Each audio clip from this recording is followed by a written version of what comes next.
ole thlir tu le ngai thatu zongzong te in zawain chi bai le vekule hei aizol khopuya kol trong manga thil tarang vel kha then khatin an ngai mo atin ngai mo lo te pon oma khami chungchang te po kha kanron soi ve tura ngai la engpo ni sela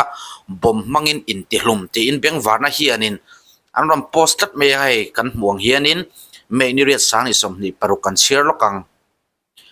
voin ni riat thanga sang ni som ni paruk klaidar thum vel khan lalrin fela kum som thum pasari south collect chu then zola anu puilui te ina athia bom gelatin mangin a in ti hlum nia hriatani police atanga beng warna thudon danin lalrin fela hi anu puinen anin then to a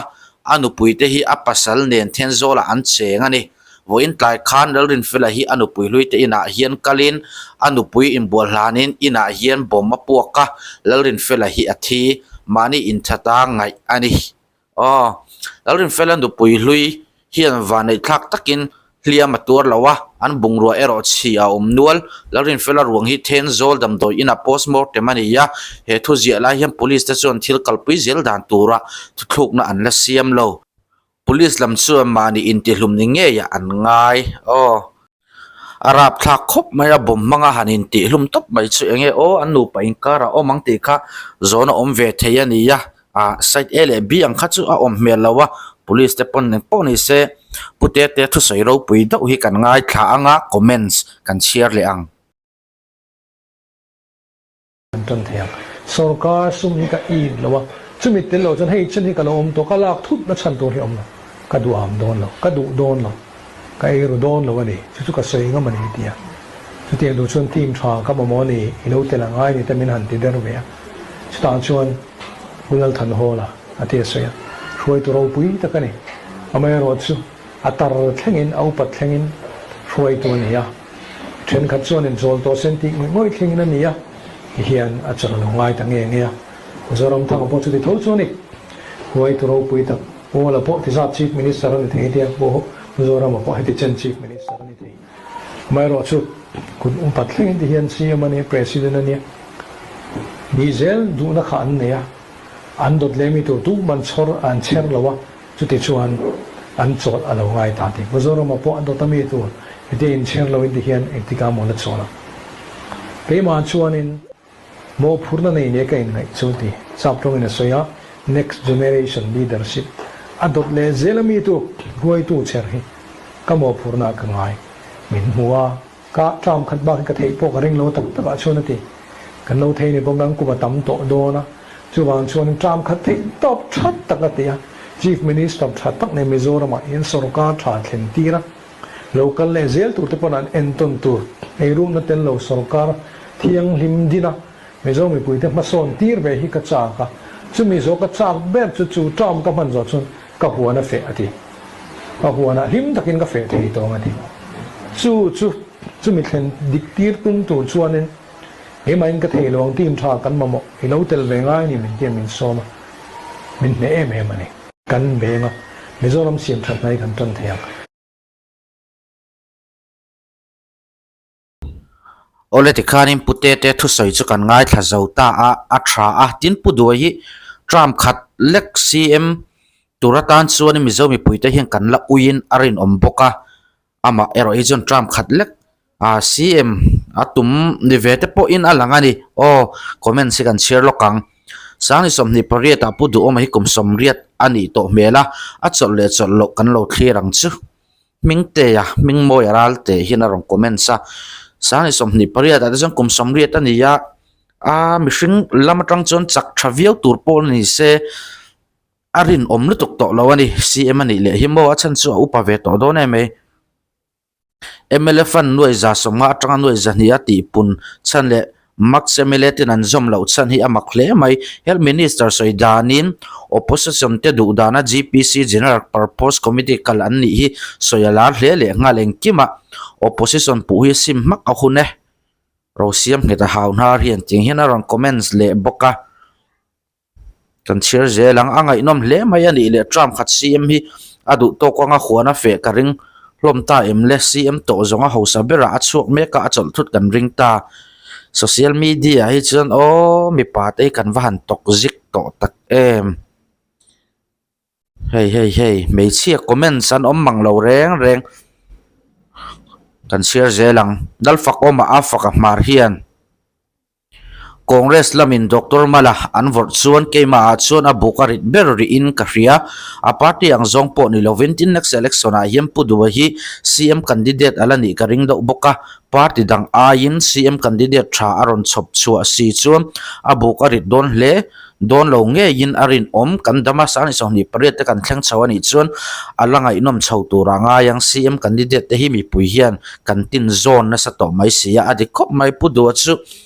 kum somriat thei atling to do na mo kum somriat china chuan a khai ka chol to nge poti ve theya din a ka hrisena la tha kala zo mang kum nga dang chu te po ati thei kha chu nga ama thu ni ve to tura po nga yang o ti chuan hei tun lai hianin isu pakhat ron lar em o ma chu ai zol khopuya kol tonga poster tar chungchang kha ania ke chuan in mimal taka ka ngai dara chuan a nambil angan kalani lem no chuan poitina em ka nei lawa ke ni pon a khoi ram rama mo mi zo tong kan tar du ve mai theya amaro chu chu tiang ril rupu an ni si lo kha chuanin apoi ve theya ni in hum hal nan kha chu kan ti ve nge ngei tur ani mo engamo chibil in clear na ang chi mo zo mi an ni mo lai ina thilan ti big tel ang hi chu khap an tha khop mai amaro chu tiang ani lem no chuanin aizol khopuya enge mani namchonga thilan lo ziak ka chu apoi em na a omshan lo angin langma sela na kin zela a in clear ran du na angchi te kha aron piang pal thei mani namchong ka da thil zia zel a du tu ang kha ampung zelang ti event thon nan chuanin ti lo chu atha a ve tho bok ani ole kan kalthui ma in chief minister special package CM special package a thona singa don theina hi lo mel hriat verole ZPM sarkar chun kumtinin miharsa mirathe ezonna turatana bultana tursum nei lotan poisa sem thina kumina po hian cheng singa a thonin a ezonna tur atana bultana nei lo miharsa tana semle dona chu online ni na dil theyani hey number kan tarlana hian WhatsApp in ron bia ron text stop ula ron call ula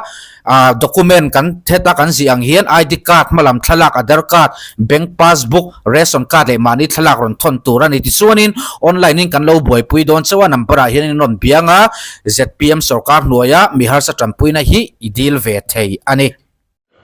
kan call zom pu van lalhana minister bial to MLA pu silal hira president Samaritan Association for the Blind Hunser Mangtu Pastor Gospel Thanmoya kan SERT Director te Samaritan Association for the Blind try to tele kan try to Mamin Lucial Saktu kan senior te local council try to te special blind school now pang tele nule pa tele thok tu te sombik tele hoina local comsong song te Zabain Zubile Chibai Kabu Kachu Kumsang nile pakhat atanga kalpuitran special blind school chuan kumsom ni panga alo thlingta a Mizoram mi pui tamzok chuan he school hlut ziale trangkai je hi an ngai tu ngai lo mai theya nimasla kan unaw mi thalo te ta na alut na hi soifia thiam phak lo khopa lu ani he school alo ma zong khachuan Mizorama mi thalo te puala zirna in kan nei ngai lova Samaritan Association for the Blind ten they talk so in an hanbeya sarkar lail puite dorin grant te an hai chuaka school an din chota a mi thalo te tan base na me cher aron chi enga an base anga in zirna thra an muta a voina chuan he school atanga zir chuak mi lo thing tak soi tur alo om ta formai ni zirlai nau pang hi kan Thenom state atangte Myanmar lam atangte thlengin anon kalthin hiala gumtin zirlai nau pang somthum vel an lu thina kumina pechon nau pang somthum pangalai an oma Tripura Assam Manipur le Myanmar atangte in anon kal ani mizo te tan mai ni lovin kan Thenom ram te tan po school trangkai alo thlingta a sarkar po ina lutzia kan thria da wangin ad hoc status ape a tun kan sarkar hian middle school section big hi provincialized thei tur zinga kan sop chuak mek bok ani zep thua cheng lova criteria lama chuan provincialized turin atling tok lova cabinet meeting lom le tura ahmas sabera ngai tu turin kan sop chuak don ani a school provincialized tur hian category frang criteria frang zom angaya chungzinga chuan school nau pangzat tur prohibituk omani a school hian chu kan qualify mai ngai don lo ti sarkarin ria nau panga lama hian kumenga masa lo thleng le tura po sarkarin a phut hi kan thling thei don chuang lo nin kan ria amaro chu Mizoram Paul Frang tele Mizoram mi pui hian a school hi min thik lo kan be sia qualify chia lo ma selangin an pui dang aom lem lova a he hi chu abik thil ani ti kan hriat thiam tlan be sei chungin ti hian cabinet ina approve chho turin kan han chop chuak mek chu ania kariru te chuanin provincialized pang ngai ana kalpui hi athaberemo atia elai elementary te lo oma tikhan middle school lo oma higher secondary lo oma avai khan kan ko ran hote kan NGO te ne na kan en ko tlan ren alangai dona tuna hian kan savaya kan ngai tu tlan zui tan han soi ka du chu Mizoram sarkar hianin PPP method kan introduce don ani education hian sarkar school in alakal zelanga amaro chu Cochrane school te English medium school te tunda kan school ante atiang chi rang hi sarkar ne na tho ho dan kan duang me ka ta chuan a management a hian sarkar ron in rol lo kan duani zete tula ka te bana te cholpe ka te enkima a school managing committee kha thunei na pum hlum pe kan dua ti chuan transfer and posting harsat na te aw mia to don ba lep thu cheng lova sarkar sikula chuan arui ni leng de po hi kan ban hlei thei hau lo mai ni amaro chu adanga hi chuan management kha chu nu le pa ai o te ne na khatia kan ti tlan ania wang khan khatiang mi chu kan chhor du lo wa chiang reng ani tunma point district council kan ni chung zong khan sarkar budget kha sinota alu top maya sinot khan education akeng ko a zete to tan ko ran mi an la a khati laya kan zirti tu ta kha ti salama le tharau lama kan nun kai roi tu an ni ni tlang puin ko ran upa an ni deu veka Cochrane pua pa po an loi na Cochrane secretary an ni deu vekani khati hun lai khan nung chang siam na a pa moral subject introduce ong lo ma se an ngala chutiang deu pa chuan kir le kan do ni so wang chuan provincialized an ni chuan a sarkar view do na khalai chin ka chu a management a khan in vathu te chiam don lovania khalai tak kha siam rem alangai mai om ngoti atla chop derin career walo oma engemotia herdang lam le a school pathum management pa ngai kota a om chho zela tuna provincialized kan te hian sarkar chu kan in seng tru non thoba zeti tu te kan ron pedon chuan hlote pension thleng kan ron tum don ani khami ai kha poisa fai kha ron chung ta mai zok ilangin a management chu in ko da hian kal zui ta selangin chu tiang zong chuan kan that pui zok om mange ti ngai dan te kan neya kan la soi chun zomanga kan la indor chun zom don nia a practicalin thil han kal phot sila a that don ne don lo po kan se chho tura ngai ilangin system hi poi em maya Thil reng hi a system a in ngata wanram te po nom na chu a system wang ania kan le system hi som sawila nuam big don haulo ania so ba chuan education po kan reform don ni chuan a system atanga kan tran angai thina tiang chuan heng te po hi system thar ne na han ti chho kan han tum ania ti chuan sarkar school te po hi school na pang nei to lo close down ngai hi kumtin kan nei chho mek zela amalgamate te nga ya no pang claim te azirti tu akima pek te alo trula sarkar tan hek ni chu tiang chuan zoi ya sarkar school ti claim pheta a om chune ro chu that tak en kol thunga abak chu ppp ma thoda kal chowa anti kan dua ta chuan Cochrane school thazwal nen tu na hian kan in dor me ka chu pilot project kanin kan kalpui phot anga kan en chin lon ani a than lo chu hunin min la ron hriat ti rang chu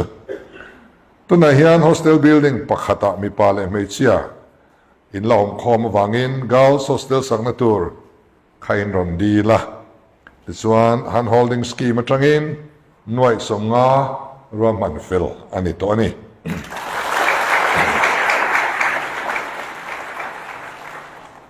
hi Kaima department son planning and program implementation department in aron khoidona PNPI department lama and how to te in aron kalanga in ron ngai ven anga mi noi somnga hi contractor kuta kan pe don lawan ang ma ni kuta kan pe anga thei ang to ka tha in mi atang hian girls hostel sak kan tum don ani zirnalama in harsat na te in mamodang te po in tlarung lovin bial tu minister ne na te education minister ne na te social welfare minister ne na te kan ne na te po rosoi zel ula sarkar anga kan lo ti thei chi amani chuan tu ma kan tlan chelo tura angai ani kan seve ram te mizoram ti mel moi tu min ti ming thatu ni thei khopa he school hi dina en kol tu Samaritan Association for the Blind te chunga hian kan loma an thei anga malak pui kan in huama tin Cochrane ho te point thei to chuwa vaina hian Cochrane enge moza ta tangin ai o te mel po kan mu chewa alom om katile ni voina kan zil lai nau pang te na hian enge mo an soi cha kan ya ama samera chuan in tak salama har sanna te wanga bedong mai lova mi lo kling ni tuma zirna kong in zo tat mai hi ka chuang chewani kan rama hian tak salama in social na eng ma nei lo dampial mai chung ril lama nun korong bedong tlat mai te rui lo le sual na danga zuang lut tamai te kan tama rui lo ngai an chung ten ti ngai na hriat to lo khotlang ti mangang tu sarkar in thei tok chua kan zui ta khian tama kan di addiction center te su an khat deu renga anen kol seng lova sarkar in hol hliap salt stay center te kan kalpui hial ani nang ne ro chuan lama man thei har san lian tak nei chungin mi hlo thling mi pui thling le man tlak ni tumin in bei fat ve thunga in chung ril lam nun ringot po hi en ton tlaka bason zel tura in la bei thei pe hi chu chuan om le zual ani no bei fat fanang chu panina chuan digital literacy lo ngai poi mong chu in zilai pui nang te na rol khai takain kal theina man ro tangkai tak chu naw taka computer le digital assistive device in man thei hi ani in ka ria AI wangin mason na azwanin alo zuang ta chu mason na lo tangkai pui theiber tu te zinga mi chu inni heskula kan thok tu te poin chu an hriat karinga assistive device chuak thar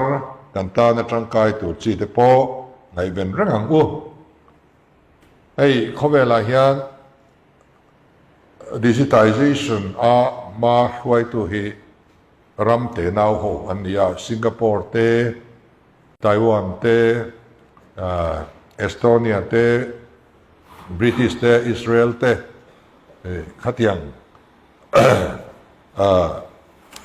ram te nau ho khan khowela hianin ma an hruai meka Mizoram hi zelet siat thiam fek of the Masaber first fully literate state kan lo nia sap trong kan thiama kan script in azir boka kan ram azima machine kan tlema kan manai zai bulani chuwang chuan digitization a hian pakhat na ni le ra hi kami mal tum hian tum pui ve na savia ringon maya kan sarkar nu hian in portal sang hi